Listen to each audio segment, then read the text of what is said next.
Bonsoir et bienvenue sur Africa 24 dans cette nouvelle édition de l'Africa Tonight. Voici les principaux titres de l'actualité. Autosuffisance, résilience et développement économique de l'Afrique était la thématique retenue cette année par la Semaine africaine de l'UNESCO qui s'est tenue du 23 au 25 mai au Palais de l'UNESCO à Paris. Souleymane Jules Diop, délégué permanent du Sénégal auprès de l'institution, salue le bon déroulement de cet événement. Nous ferons le point dans ce journal. Baaba Maal en concert samedi dernier au Zénith de Paris pour les 37 ans de son orchestre dans des Légnol. Vous entendrez dans cette édition le chanteur sénégalais à la voix iconique qui évoque sa musique mais aussi son engagement en faveur de la jeunesse africaine. À suivre également la poursuite à Brazzaville de la deuxième édition du festival de photographie Koku Tan Art, des rencontres internationales de la photographie d'auteur. De nombreux artistes y prennent part, vous le verrez. Atiku Abubakar sera une nouvelle fois le candidat du Parti démocratique populaire à la prochaine élection présidentielle prévue en février 2023 au Nigeria. L'ancien vice-président tentera pour la 6e fois de se faire élire président. Atiku Abubakar, issu de l'opposition, 75 ans, un musulman du nord du pays, a en effet été désigné samedi à l'issue de la primaire du PDP. Et de son côté, le Congrès des progressistes, la formation au pouvoir, a annoncé son intention de tenir sa primaire du 6 au 8 juin prochain afin de choisir le candidat devant succéder au président Muhammadu Buhari qui a indiqué ne pas être candidat à sa propre succession après ses 2 mandats. Nouvelle manifestation meurtrière au Soudan. 2 protestataires sont morts samedi 28 mai lors d'un nouveau rassemblement contre la junte au pouvoir. Un manifestant a été tué par balle par les forces de sécurité et le second est mort étouffé par des grenades lacrymogènes dans la capitale Khartoum, déplore un syndicat de médecins pro-démocratie. Une nouvelle répression qui porte à 98 le nombre de morts dans la répression des manifestations depuis le coup d'État du 25 octobre 2021. Retour sur la Semaine africaine de l'UNESCO qui s'est tenue du 23 au 25 mai au Palais de l'UNESCO à Paris, en France. Un événement initié par l'Organisation des Nations Unies pour l'éducation, la science et la culture, qui met notamment à l'honneur la diversité du patrimoine culturel et artistique du continent africain. Souleymane Jules Diop, délégué permanent du Sénégal auprès de l'UNESCO, salue le bon déroulement de cet événement. Le bilan de cette édition 2022 dans ce sujet signé Aïssatou Diamanka-Besland. La Semaine africaine de l'UNESCO s'est tenue du 23 au 25 mai 2022. C'était une occasion particulière pour célébrer l'Afrique dans sa diversité. Cette édition, placée sous le haut patronage du président ivoirien Alassane Ouattara, avait pour thème autosuffisance, résilience et développement économique de l'Afrique. Souleymane Jules Diop, ambassadeur délégué du Sénégal auprès de l'UNESCO, s'est dit satisfait du déroulement de l'événement. Nous avons organisé cette semaine en moins de 2 mois. Il fallait mobiliser au moins 100 000 € pour le faire. Il fallait faire venir des gens de partout, du Sénégal, de Côte d'Ivoire, d'autres pays.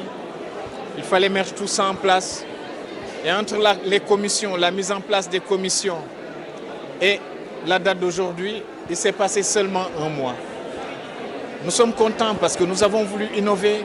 Vous avez vu cette année, il y a une dimension scientifique, il y a une dimension culturelle, recherche, l'apport de l'Afrique, la position de l'Afrique, la situation de l'Afrique actuelle, les questions liées à l'autosuffisance alimentaire, au développement économique. Nous avons créé un comité scientifique qui a heureusement bien travaillé et nous sommes contents du résultat.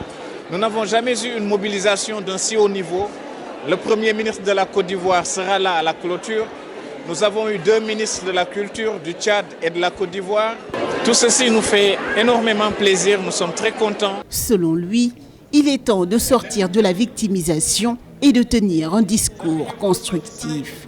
La rhétorique victimaire qui dit oui, nous avons été esclaves, nous avons ci, nous avons ça, nous avons dit non.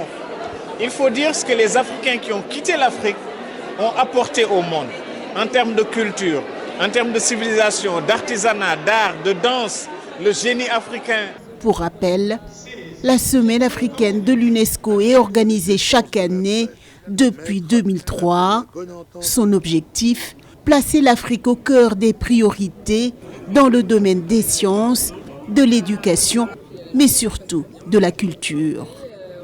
Focus à présent sur le musicien, auteur, compositeur sénégalais Baba Maal, l'artiste de renommée mondiale, et son orchestre appelé Dandelegnol, ce qui signifie la voix du peuple. On célébrait leurs 37 ans de carrière, c'était samedi dernier au Zénith de Paris.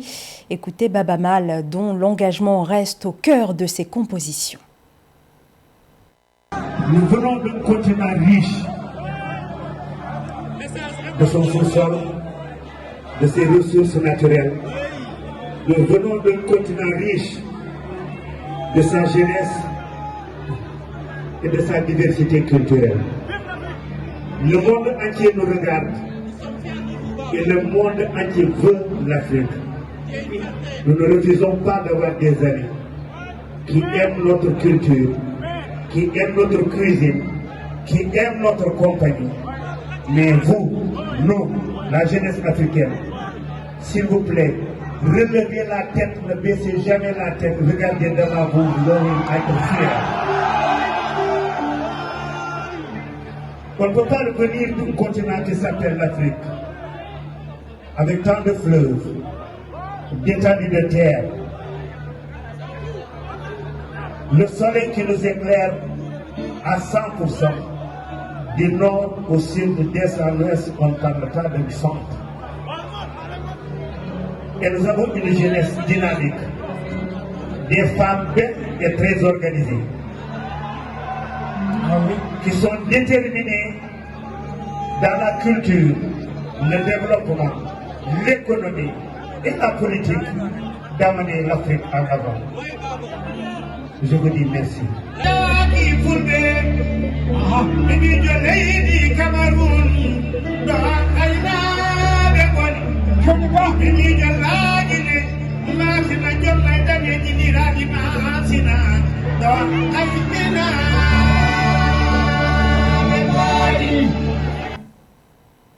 Dans l'actualité également, la deuxième édition du festival de photographie Koku Tan Art. Il s'agit de rencontres internationales de la photographie d'auteur. Le coup d'envoi de cet événement a été donné le 27 mai et le festival se poursuit jusqu'au 1er juin à Brazzaville, à l'Institut français du Congo, et des professionnels du domaine assistent à cette rencontre. Reportage d'Eva Panzou. Dans le hall de l'Institut français du Congo, on peut apercevoir les œuvres exposées d'une dizaine de photographes venus du Rwanda, du Mali, du Niger, du Maroc, de la Suisse, du Cameroun, de l'Éthiopie, de la Belgique et du Congo. À travers ces clichés, chaque photographe a voulu présenter sa vision de l'Afrique. Moi, mon objectif, c'était de montrer ces gens-là, surtout les Blancs, les Français, d'autres nationalités d'Europe. Parce que j'ai rencontré l'Afrique. Je ne voulais pas montrer les Africains, parce que tout le temps, on a montré la misère de l'Afrique. Moi, je voulais montrer cette misère qui existe en Europe, y compris en France. Donc, c'est comme ça est née la série Les Oubliés du confinement, qui est une série de plus de 45 images.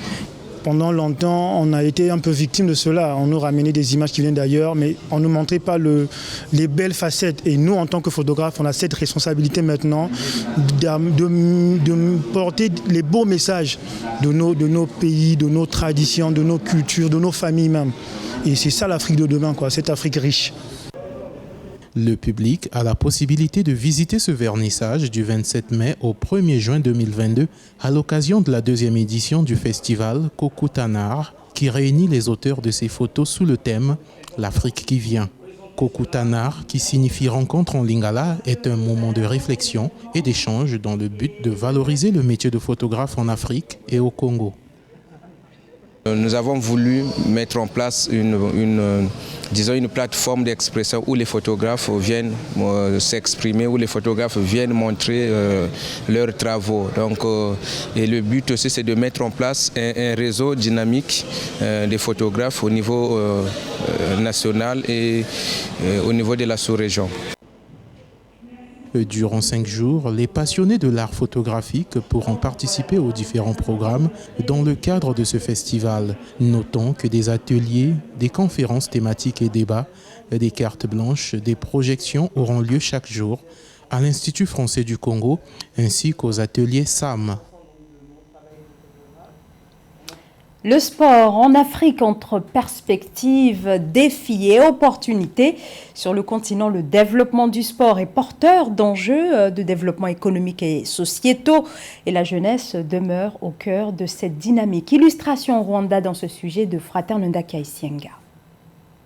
En marge des finales de la deuxième saison de la Basketball Africa League qui se déroule à Kigali, un atelier de formation a été organisé pour former les jeunes filles sur les métiers du sport en Afrique.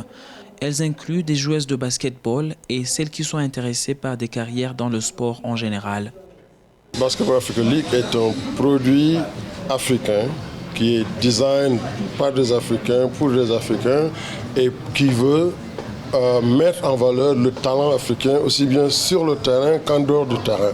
Alors on a de grosses ambitions pour faire de cette ligue un engin qui va contribuer au développement économique de nos pays en favorisant la création d'infrastructures de classe mondiale comme Dakar Arena ou Kigali Arena. Justement pour atteindre ces objectifs, nous avons besoin d'une expertise locale. Ces jeunes femmes ont également eu la chance de rencontrer et de discuter avec des professionnels, véritables sources d'inspiration pour elles. Ce sont des femmes qui ont brillé dans leurs différentes carrières d'athlètes professionnels, d'entrepreneurs ou encore de journalistes internationales. Si tu as bien fait ce que tu devais faire pour être là où tu es, et même si tu es la seule femme, comme c'est le cas pour moi dans plusieurs rencontres professionnelles, dis-toi que tu es la meilleure et que tu mérites d'être là. Tout d'abord, j'aimerais vous dire de ne jamais oublier d'où vous venez. On vous apprend de savoir où vous êtes et où vous allez, mais n'oubliez jamais d'où vous venez car c'est très important pour devenir ce que vous voulez.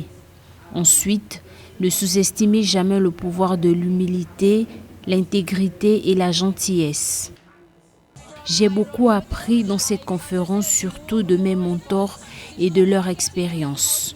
Moi, je suis intéressée par le digital marketing dans le sport. Je suis moi-même une joueuse de basketball, mais c'est difficile pour moi d'être une professionnelle. Mais j'ai appris que je pouvais toujours travailler dans l'industrie sportive en tant qu'agent de marketing. Pendant un mois après les finales de la deuxième saison de la Basketball Africa League, ces mentors devront continuer à organiser des rencontres virtuelles avec leurs mentorés pour mieux les aider à progresser dans leur carrière. Et c'est la fin de ce journal. Merci de votre fidélité. L'information continue sur Africa 24.